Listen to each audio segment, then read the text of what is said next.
जानते हो, तुम्हारे लिए स्वयं को बचाने की शक्ति तुम्हारे शरीर में ही न हो तो तुम्हारे पांव और हाथों में कहाँ होगी?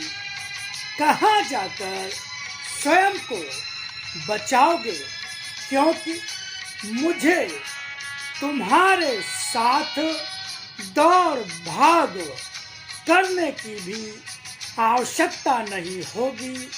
मैं तो जहाँ भी तुम हो, मैं वहीं तुम्हें दंड दूंगा। आदरणीय सम्मानित मित्रों, इस वीडियो में जो भी आपने सुना और आगे सुनेंगे वो साक्षात भगवान की ही वाणी है। भगवान ने स्वयं कहा कि आज फिर से लिपि रूप में आकर अपनी वाणी के ज्ञान के रूप में उसी गीता को जो कृष्ण रूप में अर्जुन को सुनाई थी, फिर से सरलतम भाषा में सुनाता जा रहा हूँ। मित्रों, भगवान ने हम सबको आदेश दिया जन जन तक इस वाणी के ज्ञान को पहुँचाने का, प्रचार प्रसार करने का। तो भगवान के उसी आदेश के पालन हेतु ही ये वाणी का ज्ञान वीडियो के माध्यम से आप तक पहुंचाने का गिलहरी सदृश प्रयास कर रहा हूं। निवेदन है कि आप स्वयं भी इस ज्ञान को ध्यान से सुने, बार बार सुने और इसको आगे बढ़ाकर इसके प्रचार प्रसार में अपना सहयोग प्रदान करें। धन्यवाद। ओम शिवा हरि। गुरुर्ब्रह्मा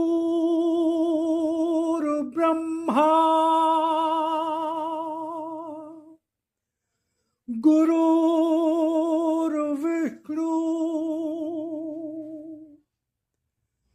गुरुर्देवो महेश्वरा गुरुर्साक्षात् परब्रह्म तस्मै श्री गुरुवे नमः।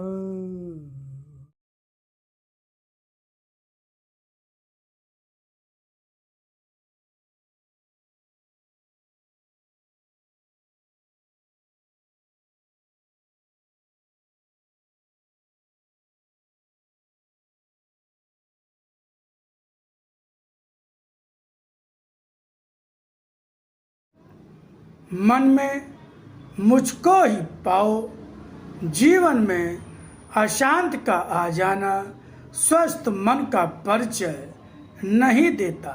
और इतना ही नहीं, जीवन में अशांत का आना मन के अंदर उठते असत्य के तूफान को भी घोषित करता है।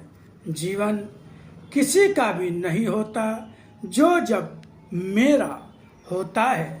जीवन के निर्णय किसी के भी द्वारा किसी के भी नहीं होते जो जब मेरा अपना होता है। जिसके जीवन का हर निर्णय तो जो मेरे लिए ही करता है, मेरे द्वारा ही उसके जीवन के हर निर्णय की प्रेरणा होते हुए उसका निर्णय बन जाते हैं। जब मन पर अधिकार देना सीख लोगे, सभी कुछ सहज हो जाएगा। मन के निर्णय स्वयं हो जाते हैं या अपने संसारी जीवन अथवा संसारी संबंधों के अनुसार होते हैं। जब मनुष्य स्वयं ही निर्णय लेने का स्वभाव बना लेता है जीवन में, जीवन का समर्पण इसीलिए सहज संभाव्य नहीं होता, यह तो मन से भी दूर रह जाता है। जीवन को अपना मानकर तुमने स्वयं संभाला है और उन स्थितियों में मैंने ही छोड़ दिया है तुम्हारे हाथों को और उड़ने दिया है मुक्त उड़ान में तुम्हें कि किस तरह कहाँ जा रहे हो। यह हो गई है तुम्हारे और मेरे बीच की दूरी, क्योंकि इस तरह के तो आकाश में उड़ने वाले नहीं जानते कि कितने पक्षी, कितनी मन की कल्पनाएं पंख कर जाते हैं इस तेज हवा में जो आकाश की होती है, जिसमें उड़ने योग्य पंखों की शक्ति नहीं होती। अपने पंख तो अपने ही होते हैं, वे अपने लिए ही उड़ते भी हैं, तब उन्हें संभालने या छोड़ देने की मुझ पर कोई भी उत्तरदायित्व आता भी नहीं है।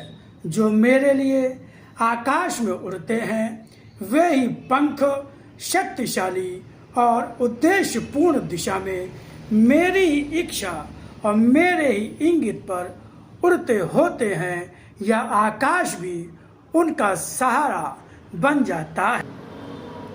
आकाश में जैसा रूप है मेरा, वही रूप तो होता है मेरे भक्त का, जो सभी और सभी में व्याप्त, सभी का सब कुछ होता है, मगर अपने आप में वह अपना कुछ भी न होकर वही करता रहता है जो मैं चाहता हूँ, क्योंकि यह तो भाग और रूप ही है मेरा।